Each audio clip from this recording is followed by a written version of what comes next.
When it comes to playing Dungeons and Dragons, I am truly cursed. I love the idea of the entire thing an RPG truly created by the players and their actions because it's not restricted to anything but your imagination. That shit is baller, there's no other way to say it. Unfortunately, I've been cursed by whatever deity is out there to never ever play this game. I shouldn't say never play this game. Whenever I get the idea of a campaign or a character and I try to put it into fruition, I either play 1 or 2 sessions and then the campaign ends because nobody can keep up with it, or it just never begins in the first place because nobody can commit to that time. And as a professional introvert, I have to say the worst part about Dungeons & Dragons, you have to play with other people. But it is also by far the best part about it, because if you get the right group with the right dungeon master, this game can be the greatest game ever made. But I've never had any luck getting an actual tabletop game together, but Baldur's Gate 3 exists now, and I was intrigued because it's like, okay, it's Dungeons & Dragons, but I can play it on my computer by myself. This is the greatest invention in all of mankind. And so now, as of making this video, I have 64 hours, roughly, on Baldur's Gate 3.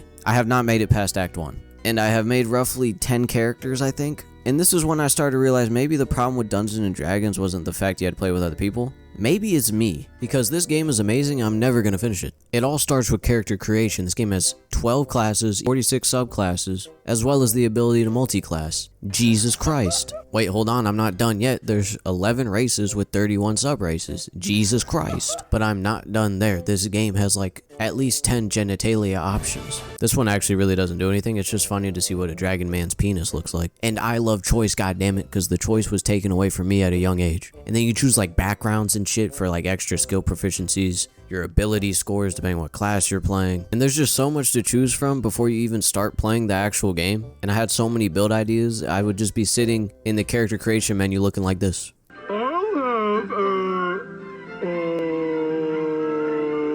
And you're like, okay, but you made 10 characters, so obviously some builds didn't work out for you. No, they were all great fun. I had a blast with all of them. It's just I didn't know which one I wanted to take all the way to the end. So I was like, I'm not going to take any of them to the end, I guess, because I can't make a goddamn decision. I am honestly a little bit surprised how much I like this game. I've never really gotten into CRPGs. A lot of them are just kind of old, and I hate old people. And I can't lie, the top-down view just doesn't really do it for me. And combat in most of them is turn-based, which I don't really like turn-based combat all that much because I like to just be in the action all the time. But now that I think about it, what does CRPG even stand for? Like, what's the C? I gotta look this up. There's no shot. That's it? Does that mean this is a CRPG? I know some of you fat nerds just shit your pants right then. Well then, I guess as a huge fan of CRPGs, I'm not surprised at all that I like this game. The combat especially, even though being turn-based, was fucking incredible because it has fantastic feedback and it's just so non-restrictive is I think a good way to say it, and there's a lot of choices on what to do each turn. I like that it can be pretty strategic on choosing what moves to do when, especially with limited spell slots for each day in the game,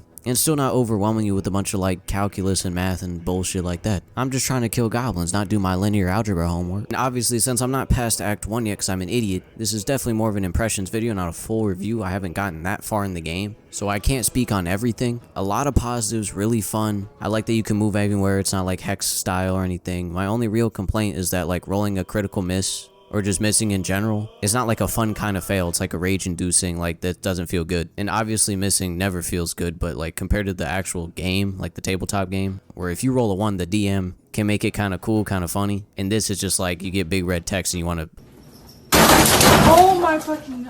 But the thing that impressed me the most, and going back to the class system in general, is just how fun all of them are, because playing single player, you get to play a very wide variety of the classes that are in the game. And I usually hate controlling companions, but you have to in this game. But it works really well because everyone fills a role, they have unique powers, and they're never not useful. And I think as of now, surprisingly, the combat in an RPG is probably my favorite part. And if you're one of the 3 people that watched my Final Fantasy VII Remake video, you know what I just said is a complete lie. Alright, let's move on to the stuff that I think is the most important for these kind of games. Story, quest, world in general, you know, game design stuff. I know I made it seem like that I haven't gotten that far in this game, which in the grand scheme of it, I really haven't. But I've made it past like the first like major area of the game. Like I've gone to the Underdark and the Mountain Pass. So I've seen like 15 to 20 hours worth of plot, side quests. And so far it's pretty good. It's quite good. It just really hasn't gotten going yet, I think. It has a cool mystery. You're trying to figure out what the hell's going on. You're trying to get rid of like space chlamydia that you got from some weird tentacle guy. I just haven't hit that point where it's like really clicking yet. And I think I was at the cusp. I think the end of Act 1. They're kind of hyping up like this big thing that's going to happen.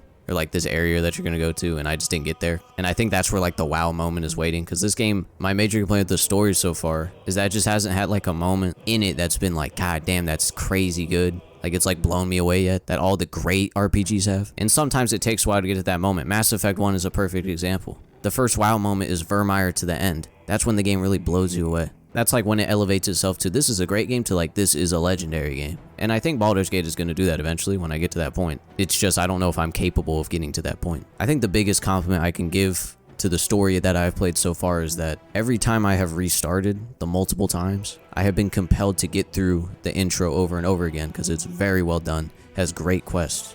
Like, some games you start a new one and it's kind of a pain in the ass because you're like, oh, I gotta go through all this nonsense again. But I didn't even care. Like, I didn't even think about like, oh, I was starting the game again, I gotta do these quests again. I'm like, okay, let's do this one last time. It's worth it. It's fun. Plus, it helps that all the companions I've met so far are excellent, fantastically written. I said before, they all serve a purpose in combat. Even the annoying vampire guy, he carried me in so many battles because of his stealth ability. It's also cool because they all just have something else going on besides like, oh, we have space syphilis, we gotta get rid of it. They got something else going on that's also interesting.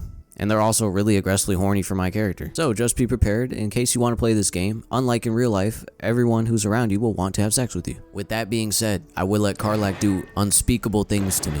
And one final thing I want to mention about plot is just the amount of choice there is, not only in dialogue options, but like just in general with outcomes for quests. The best way to describe it is like when I played my solo world, I spent a lot of time in like the starting settlement and like helping them with their quests and saving a lot of people. And then I played with 3 friends, and within 5 minutes of getting to that settlement, we got everyone killed. The sheer variety and outcomes here is truly astonishing, and I think it's probably the biggest strength of the plot so far, is that just so much different shit can happen. And this is also a warning, maybe against co-op multiplayer. I would say experience this game by yourself for the first time, and then if you wanted to start one with your friends, maybe don't go all 4 people, maybe get like 1 or 2, because this shit can be pure chaos if it's 4 people. Like, it's fantastic this is a feature in the game to play co-op like an actual D&D adventure, but make sure you have a compatible group of friends instead of playing with a bunch of trolls like I did, because all it takes is one person to walk a little bit too far during a conversation you're having, and boom, the entire starting settlement is dead. So now I want to get to my final point in this video, and it kind of combines 2 things, but I just want to talk about like sheer content in this game. This was 100% worth $60. Like, I'm not even gonna like hit you with, oh, maybe it's only worth it if it's on sale. Like, honestly, $60 for this game is kind of a steal. And I think this is summarized perfectly by exploration in this game. The starting zone, like the starting area, isn't that big, and I went to it like 10 times. And every time I started a new game and went back through it again, I found something new. Like, the first couple times, it's like, oh, I missed a quest, or I missed this, like, kind of easy area to find with this cool encounter. And then it got to the point where, like, I was playing with my friend, and he jumped down a freaking well, and there's a cave full of spiders. I heard people online talking about a cave that's relatively close to the start, where if you go to, like, an obscure corner of it, you can like talk to fish people and they'll start worshiping you as a god. And I said I heard about it because I haven't found it myself yet. I don't know where it is. I just like, someone talked about it. I'm like, what the? I'm like, that sounds incredible. Where is it, please? In RPGs like this, I normally try to do all of the side content, like all like the good side content, like the main stuff. And I just don't think that's possible in this game. Baldur's Gate is such like a complete package of a masterpiece of a video game that I would argue it has more to do in the first act than a lot of games do for their entire runtime. It has so much to say to you, so much to show to you, so much for you to do, and it's only using a fraction of its power. While I cannot fully review this game yet, I feel like this is just a no-brainer to say go out and buy this game if you haven't, especially since it's coming out on PS5 in like a couple days. Do yourself a favor and get lost in this journey, and hopefully you can make a decision on your character unlike me. And you should especially buy this game so we can support Larian Studios. They aren't a AAA developer at all, and yet they're outperforming almost all of those dumb bastards out there that get like 10 times the budget with 10 times the employees these guys have. So I urge you, I beg of you, I'm on my hands and knees right now. Go buy this game, go support this studio, and support smaller companies like these. They need the money. Now, keeping all that in mind, I'm taking a break from Baldur's Gate 3 so I can go play Starfield. I'm a horrible human being.